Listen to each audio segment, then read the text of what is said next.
All right, everybody, we are going to go ahead and get started with some announcements. I'm going to let Kemper go first so she can get back to her table, and then I'm going to carry on with announcements from there.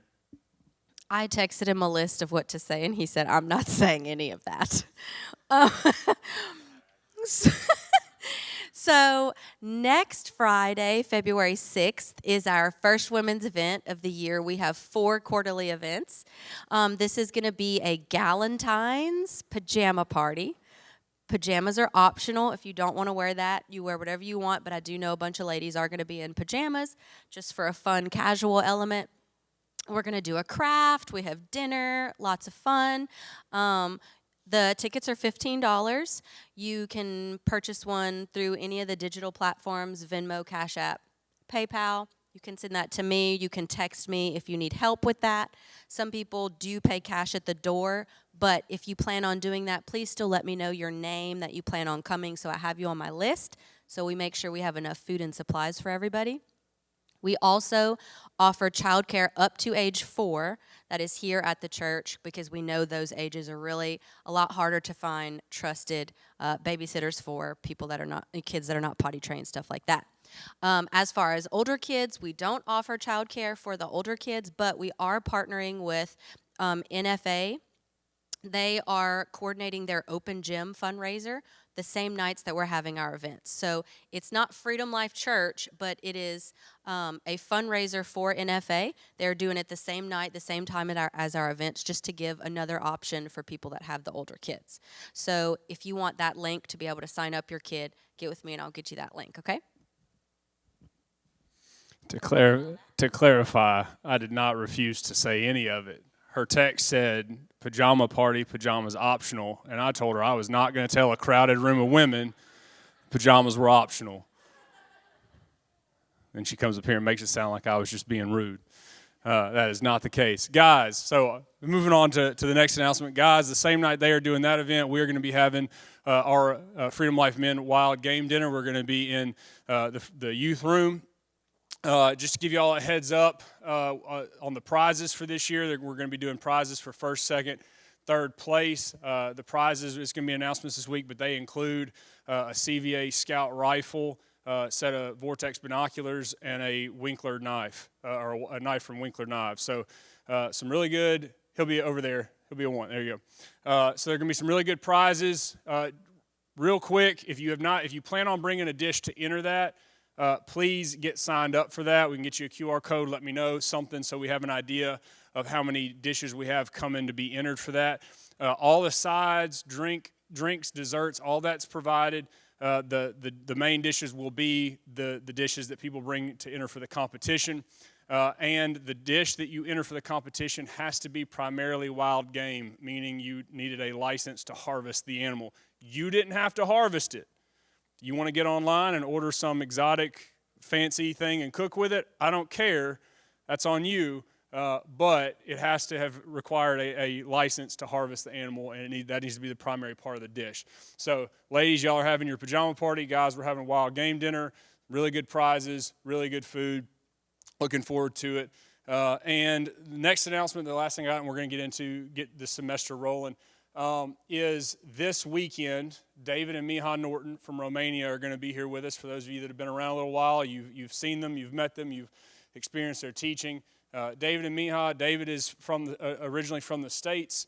His wife Miha is from Romania. They pastor a church, 2 churches in Romania, and they both do a significant amount of traveling, doing missions work all over Europe and Asia, and even into some of Central America. So it is always a blessing to have them come here with us, and there's going to be several opportunities to receive from them in ministry, starting out with Saturday morning here at the church from 9 a.m. till noon. They are going to be here. We'll do 2 sessions. Typically, they have a little bit more of a leadership slant to those sessions, but everyone is welcome, and we will have some type of kind of continental breakfast, some snacks and stuff like that for everybody that comes to that. It's free, absolutely. Everyone's welcome from 9 till noon this Saturday. Then we are going to have a ministry service Saturday night. David and Miha, not only do they teach, but they operate in the prophetic, and so that's always a really good, amazing time of ministry, if that is something that you're not super familiar with and you have questions, please get with a table leader. We would love to talk to you about that ahead of time. We don't want anybody to miss out on something that God has for them. And then David and Mihai will be here Sunday morning for both services. Still not sure. Sometimes one will preach one service and the other one does the other. Sometimes one of them does both services. We're not sure how that's going to go yet, but they will be here Sunday morning. So you have Saturday morning with those teaching sessions, Saturday night ministry service, and then Sunday morning they'll be here for both of our services. Just really, really, really want to encourage everyone to come and be a part of those and receive whatever God has for you in those series or in those services. So we are kicking off a brand new semester. I'm very excited about this semester. For those of you that don't, this is your first time on Wednesday nights, maybe your first time in a life group period. This is a little different than your standard life group. This started as a small men's group and a small women's group in one room. It continued to grow because Wednesday nights there was just a need. We have kids, we have youth. There was a need for something for the adults. You were here anyway. And so those small groups continued to grow and grow, and we went from one room to 2 rooms to 3 rooms each to the point where we ran out of rooms. And the decision was, why don't we all come into the sanctuary? We still split up at tables like you are now. That still allows us to maintain the small group atmosphere for discussion, but we're not trying to tie up all these different rooms and trying to come up with different content and things like that. So what happens is I'm going to come up here, I'm going to speak for about 20, 25 minutes, and then I'm going to pass it off to your table leaders. Each table has 2 table leaders, and they are going to kind of MC some discussion for the night. So everybody hopefully is going to talk. Everybody's going to participate, hopefully, especially as the semester goes on. You get to know each other a little bit better.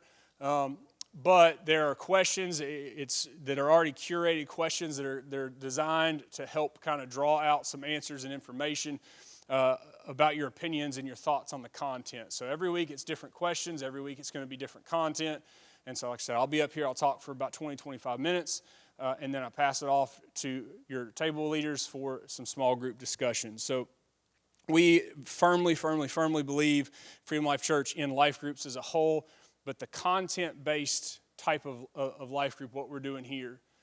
For those of you that have ever attended a church and been like, where's the deep stuff? This is where the deep stuff is. If you've ever attended a church service and you're like, that was good, but I want a little bit deeper. I want something a little more to chew on. This is where that happens, but you're only going to get out of it what you put into it. So you show up, we meet each other, we get comfortable with each other. The way we explain it in Growth Track is that we facilitate an opportunity for you to get together.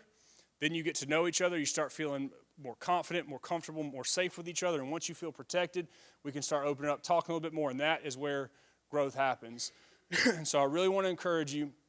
I know it's night 1. I know that this is a new concept for some of you. This may be extremely uncomfortable for some of you when it gets to the talking part. That's cool. No one's going to make you speak tonight. We want you to, but tonight's pretty much going to be the free pass that if you're just like, I am not speaking tonight, we get it. Hopefully we'll get through that in the next week or so. But to move on, let me go ahead and intro the series for this semester. It is going to be called Famous Last Words. Famous last words. The origin of that phrase was initially used to specifically refer to the actual dying words of prominent people. It later evolved into kind of more of a witty response to people's reckless statements, saying they're going to do something kind of reckless or outlandish, and then someone would respond out of doubt, skepticism, whatever, like, oh, famous last words. So a couple examples of that would be going on a hike. So I don't need a map for this hike. And someone would respond, famous last words, or one more blank won't hurt, or how hard could it be? Those are some examples of how the response would be famous last words. The first time it was actually used or recorded in history was a U.S. Civil War general by the name of John Sedgwick, and he famously made the comment that, I'm just going to read it. It said, they couldn't hit an elephant from this distance, referring to the Confederate Army, and moments later he was shot in the head by a Confederate sniper. And so that was the first time that the words, famous last words, were actually recorded in writing referencing that. I want to share a few other historical examples, and then I'm going to explain why we're focusing on this. So a few people that you might be familiar with. Winston Churchill, Prime Minister of England, led the UK and most of the Allied forces through World War II. At the age of 90, you can think about all the things that this man did, and at the age of 90 on his deathbed, the last recorded words he spoke was, "I'm bored with it all." I'm bored with it all. Sir Isaac Newton, we have a few things to be thankful to him about. Think of all the things that he did, all the things that he invented, the things that he discovered, and at the age of 84, excuse me, his last recorded words were, "I don't know what I may seem to the world, but as to myself, I seem to have been only like a boy playing on the seashore and diverting myself now and then and finding a smoother pebble or a prettier shell than the ordinary, whilst the great ocean of truth lay all undiscovered before me." Just acknowledging, look, all these things that I've discovered, all these things that I've learned, all the things I've established for science, and I'm telling you, I'm just a kid playing with pebbles on the beach when there's an ocean of truth undiscovered before me. Leonardo da Vinci, the age of 67, we think about what he did for science, for medicine, for art. His famous last words, "I have offended God and mankind by doing so little with my life." That was how his perspective was of all the things that he did, and he was about to die, and his mindset was, I've done so little with my life that I think I've actually offended God and man. Emperor Constantine the 11th, he was famously quoted saying, "The city has fallen, and I'm still alive." This was right before the Turkish invasion. The Ottoman army was about to overcome and overrun Constantinople. The walls fell. He is standing there, and basically this was his declaration of, "The city has fallen, and I'm still alive. That is not okay." He then strips off everything that royalty and nobility that marked him as the emperor, and he led the personal charge into the Turkish army before he was killed, but he led that charge. But that was him just showing his men, it's not okay with me that this city has fallen and I'm still standing here. Let's go try and do something about it. A man named Giles Corey at 81, this was during the Salem witch trials. He was a farmer and a landowner. He was the victim of false accusations. Basically, some people in power and authority wanted his land, and he wouldn't sell it, and they couldn't come up with a better way to get it. So they accused him of being a witch. At that time, one of the tests or ways that they would put these people to trial, they would lay them on a flat rock, and then they would pile rocks on top of them until they suffocated. His last recorded words was "more weight." That he was innocent, and he was that obstinate to the idea and the concept of someone trying to steal his land, that he would rather be crushed and suffocated than give in and be subjugated to somebody else taking his land. And the last one I want to share is a man named Richard Mellon. At the age of 75, he was a business owner, very, very wealthy man. Had started, I can't remember the name of the company, but started a company, built it from the ground up. It was a huge multi-billion-dollar company. At the age of 75, he's laying on his deathbed, and his brother's sitting there next to him, and they had been playing an on and off game of tag with each other for 70 years, since he was 5. And the last words to him as he was holding his brother's hand was "last tag," meaning that his brother was going to be it for about 4 more years until he would pass away. And so what we see in some of those, the reason I picked those is those are reflections of what last words can mean. That they often reveal our deepest beliefs, loves, and regrets. The deepest lessons we've learned in life come out when we have an opportunity. Those last words, we think that this might be the last thing I get to say on this planet, on this side of heaven.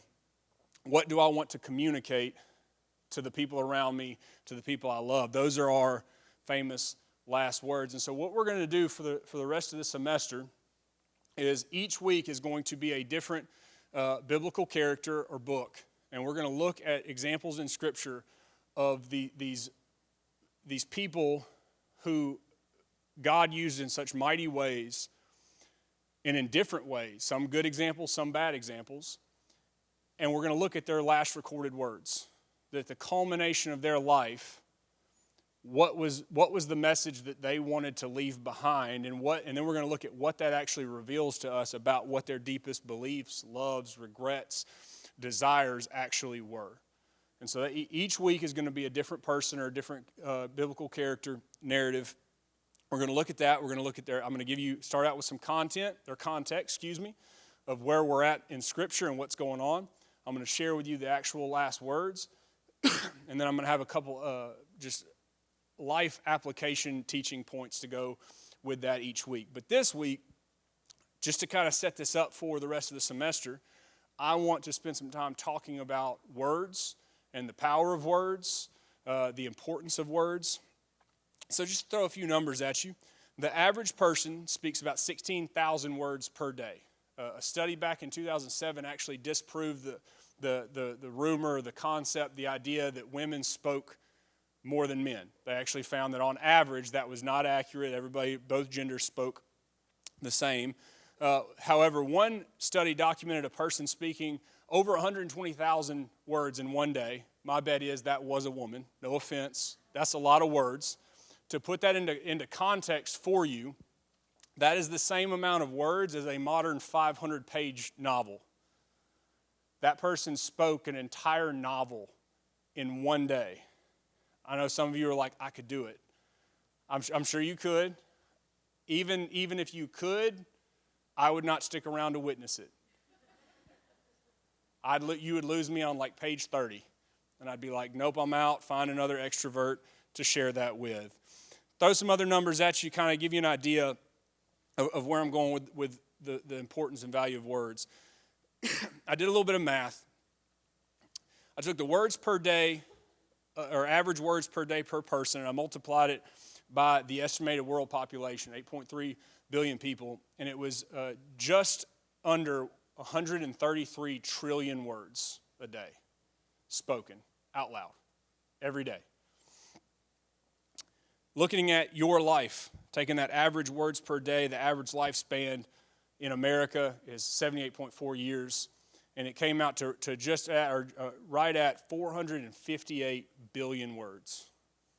That if I tell you you're going to speak 458 billion words in your lifetime, those are such outrageous, unfathomable numbers for us to even comprehend, that it becomes so easy to start thinking that words don't matter.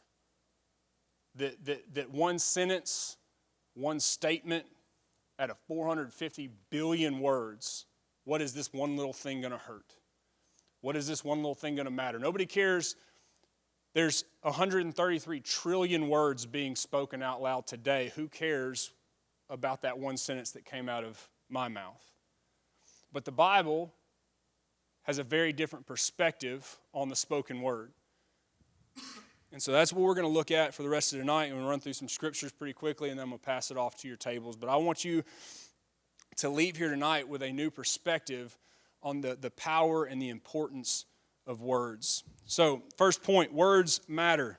Proverbs 18:21, death and life are in the power of the tongue, and those who love it will eat its fruits. Proverbs 16:24 says, gracious words are like a honeycomb, sweetness to the soul and health to the body. So we're seeing death and life in the power of the tongue. We're seeing that gracious words can be good and helpful and healthy to the body.